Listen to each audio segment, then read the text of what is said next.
All right, welcome to our latest Swampcast. We are here in the lovely confines of the Gainesville Sun. Be heading up to Jacksonville and see Florida, Georgia. I figured it out, Robbie. This will be my 35th Florida, Georgia game. I haven't really taken the time, but I've got to be in that neighborhood too. Yeah. It's been a lot. It is amazing. I got to figure out my record. I'm not sure what it is. My record is 34-0 right now because I got my column in on time every time. Even when I was 7, that was amazing. But was it any good? No, not now or then. Well, you can't claim 34-0 if they're not good. You're right. You're probably right. Just playing the game doesn't mean you win the game. Well, you know, some of our guys want to play the game or win the game. They don't want to play the game. I hear you're bad in the red zone. That was your Mike Leach. Did you see Mike Leach? Yeah. Fat little girlfriend. Fat little girlfriends. But that's a whole nother story. All right. I still don't get it. He's just an idiot. That's what it is. But he's a leech. He's a leech. Now you got me off track. What do we? Oh yeah, Florida, Georgia. That's this week. 2009. Weeks flown by. All of a sudden it's here, and season's flying by as well. 7-0 Florida is, and of course red zone issues are going to be it's going to be interesting to see, Robbie, how they've addressed them because it's clear that it was a high priority. Yeah. During the practices. But you know, people keep asking me, can you fix it? And I'm thinking, well, if they weren't moving the ball between the 20s like they are, maybe you can't fix it.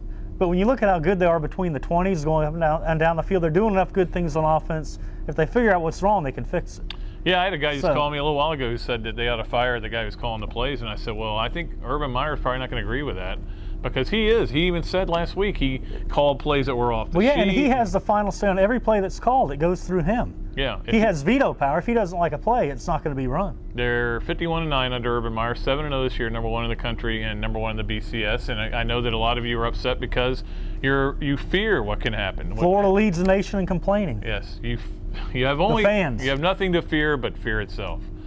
I just made that up. Yeah, that's pretty good, huh? I thought Roosevelt did that. Roosevelt, the guy over there? FDR, no. All right, so anyway, the point being. Not OAR, no. Who was that? OAR was a group of a revolution. Not FDR, okay. Okay. By the way, I went to 1,000 songs on my iPod today. Pretty exciting stuff around here. All right, Florida, Georgia is always a fun trip. You know, I'm one of those guys, Robbie, and I was mentioning this on the Pat Dooley show when I had Norm Carlson on. I used to be a campus guy. I want to just go to Athens every other year, but I've kind of come around to. I like it up there. It's just another game if you're not playing up there. Yeah, it's a huge event. You know, the town has embraced this game. It's one of the great traditions in college football. Why would you get rid of it? You know, I'm glad it's staying. It should stay. Well, I think the key for Florida is just don't turn the ball over.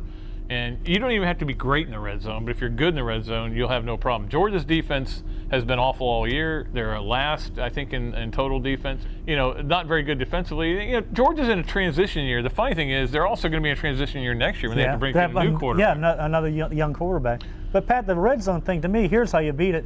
Long play for a touchdown, maybe. Yeah. Get a lead, get some confidence. All of a sudden, the red zone's no problem anymore. Exactly, and you're not seeing that as much this year without the speedsters that they had, and maybe you'll see a little bit more of that against that defense. But you know, let's go to the other side. Robbie, Florida's defense has done everything they've been asked to do this year. 4 touchdowns allowed, and Georgia's offense, they can throw it a little bit. A.J. Green's tremendous, but they haven't been able to run the ball this year. No, and if you can't run the ball Florida's tough against the run normally. If you can't run the ball against this team, you're in big trouble. Because if you can't run, Joe Cox is going to get brushed and rushed until, I don't know, from the start of the game to the end. And that's not good for Georgia, yeah. Could he walk off the field? That would be a story.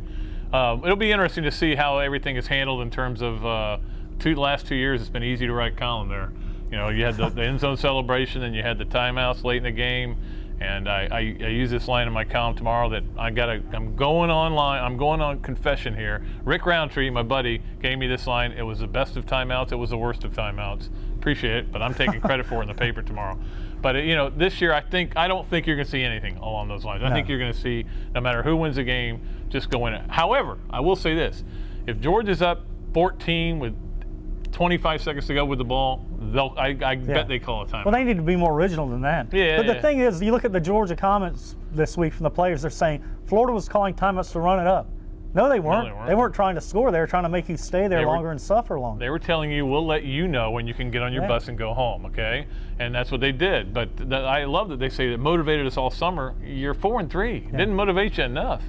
But But Florida is still motivated by the end Yes. zone dance. All those players, most of those players are back. They've talked about it this week that they're still angry about that. I can you disrespected me, they're saying. And I can tell you, it irreparably harmed the relationship between Urban Meyer and Mark Richt, because he's not forgotten that as well. So No.